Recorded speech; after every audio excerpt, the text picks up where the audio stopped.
Everybody, Earl at thelogbook.com, back for more Voyages of Shelf Discovery, and we are returning once again to the Star Trek well. We've got some new goodies in.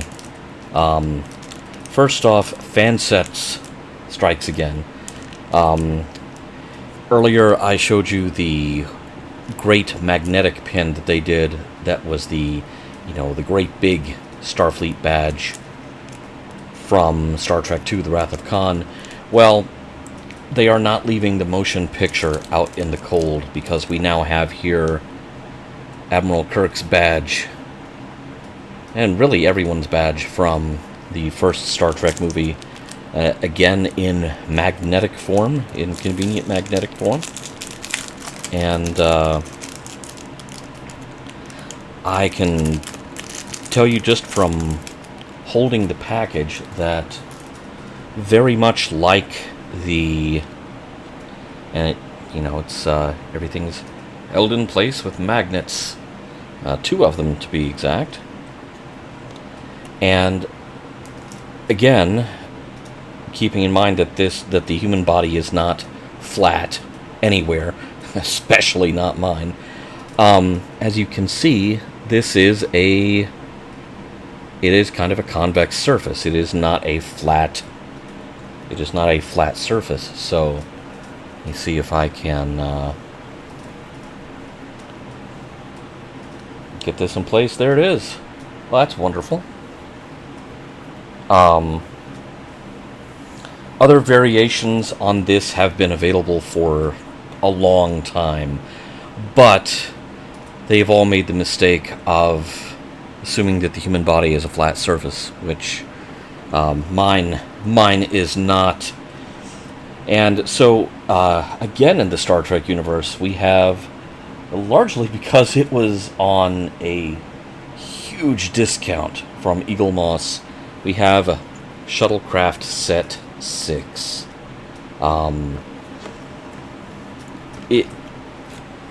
This was not super high on my list of things to get my hands on, but I was enamored enough of the previous Shuttlecraft set that I got that it was like, okay, let's do this. If it's discounted that much, let's do this. And, I don't want to give too much away, but this may or may not necessarily be the last Shuttlecraft set we're ever going to open on Voyages of Shelf Discovery. We've got the magazines for each one. This is the work pod. We also have in this set the Type 18 Shuttle Pod. Liking that a lot. I think I've said before, I'm a huge fan of Shuttlecraft from Star Trek. The Hawking Type 6 shuttle. Now we will talk about this one, because this one is it's kind of an odd duck born of production realities.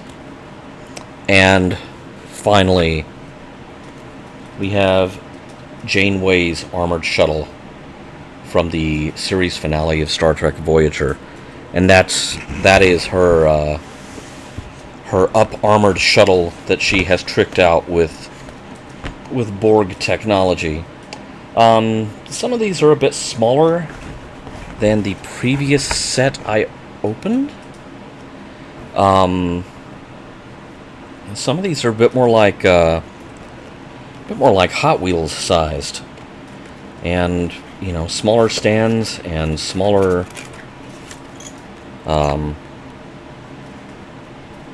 vehicles. So kind of interesting. I wonder if that's why they had so many of these sitting around the warehouse, that they were like, okay, we need to, as the Fire Sign Theater says, we need to do unhealable deep cut discounts. So this first one we are opening is I believe this is the Type 18 shuttle. I forget where exactly this is from, but I do not forget that I always keep the baggies that everything comes in the original boxes. Oh, and so I don't forget, and I'm not really going to take this out for very long, each one does come with the obligatory little translite, little oculogram of each vehicle. So that's kind of neat. Alright. The stands are exceedingly simple, and so too is the vehicle. Like I said, this is kind of Hot Wheels size, and you know how much Eaglemoss's stuff costs roughly. The normal price on these Shuttlecraft sets is not cheap, and so I have absolutely no guilt about waiting until everything is on discount to pick up what is normally an extremely expensive box set of 4 Hot Wheels-sized spaceships with stands. Even with the extra goodies such as the magazine and the oculogram that is included. It's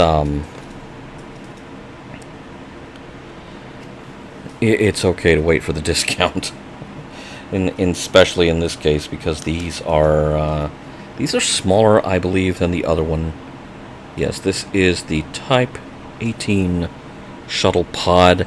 I think this might have been from Deep Space Nine, if I'm not mistaken. Yeah, I could crack open the magazine right now and tell you, but well, maybe not. Another time, perhaps. The biggest one in this set, in terms of size, is the Sphinx Work Pod. So let's go ahead and open that one next, so we're not feeling completely cheated here. Okay, this is a bit more like it. It's a bit larger than the Type 18 Shuttle Pod. This one's got some heft to it. I mean, this seems like a solid die-cast piece. Yeah, it's got the little cargo platform in the back. I mean, it's a space truck. It's a space truck, is what it is. So it's a space construction vehicle.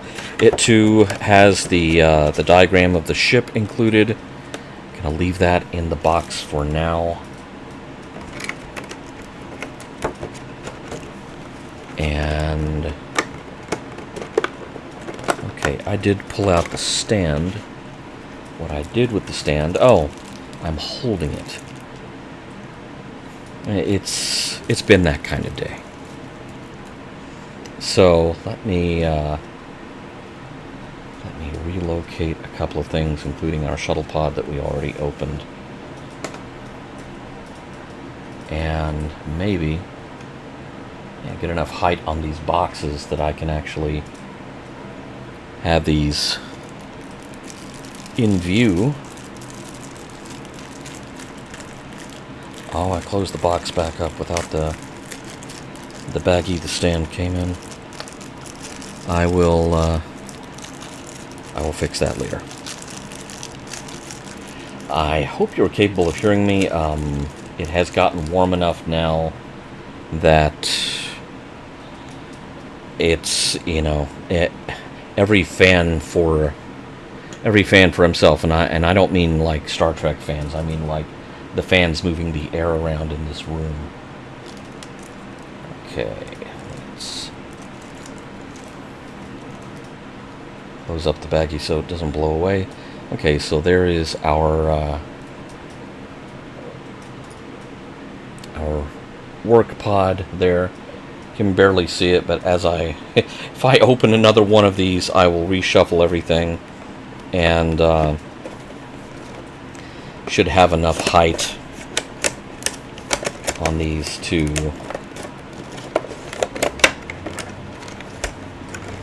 for them to actually be in display. Okay, we are now opening up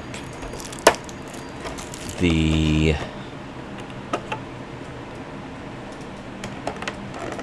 I'm going to say this is the second biggest item out of this set.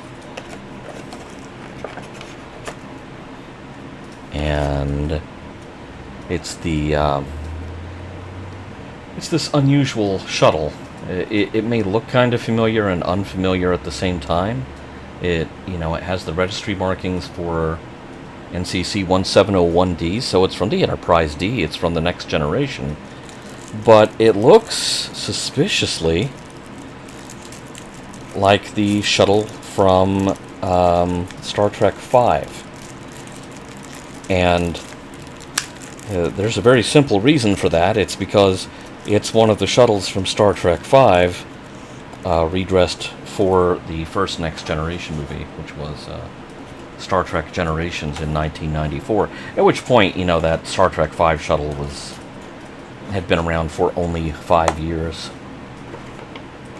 And so it's not like they put a really old prop back into service. If anything, it's actually amazingly lucky that the prop still existed to be put back in service. Alright, so let me do the fire drill here.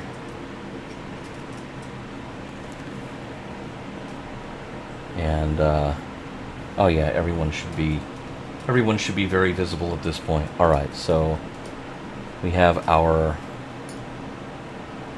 Sphinx work bee. We have our Type 18 Shuttle Pod.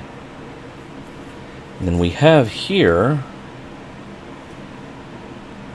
the Hawking Type 6 shuttle. Now there were 2 shuttles built for Star Trek V. 2 full-size shuttles. Or yeah, I think it was 2 full-size shuttles and 2 models. This Type 6 shuttle from Star Trek Generations, I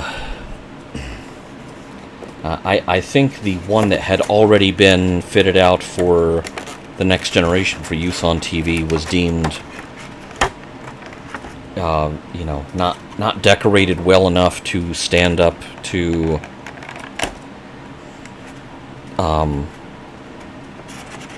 movie camera scrutiny.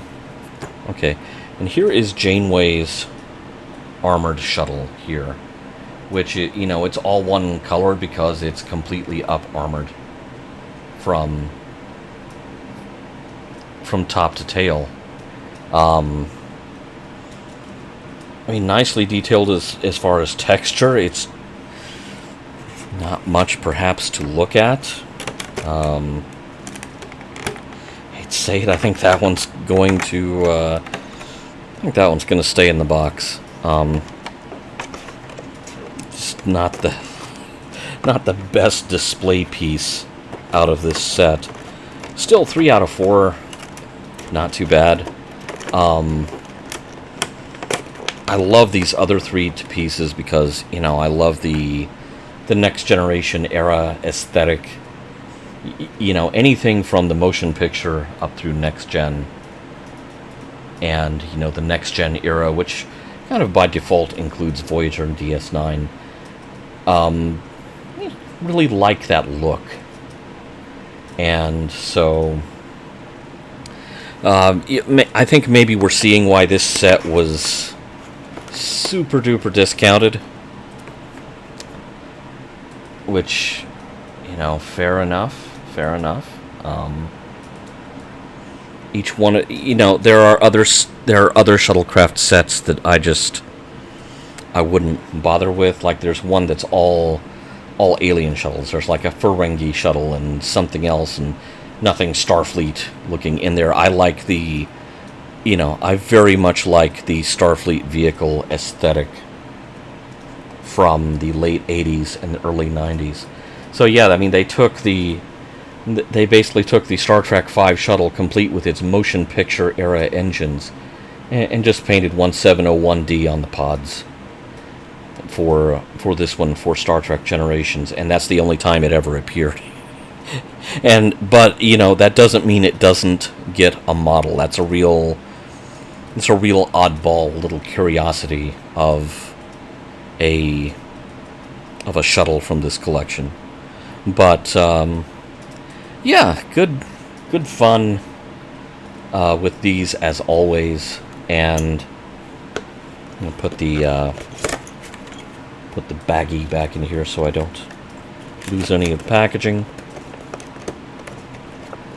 And the magazines, of course, I'm sure are wonderful. Now, the magazines that come with the various shuttles are, they're smaller, they're a bit thinner.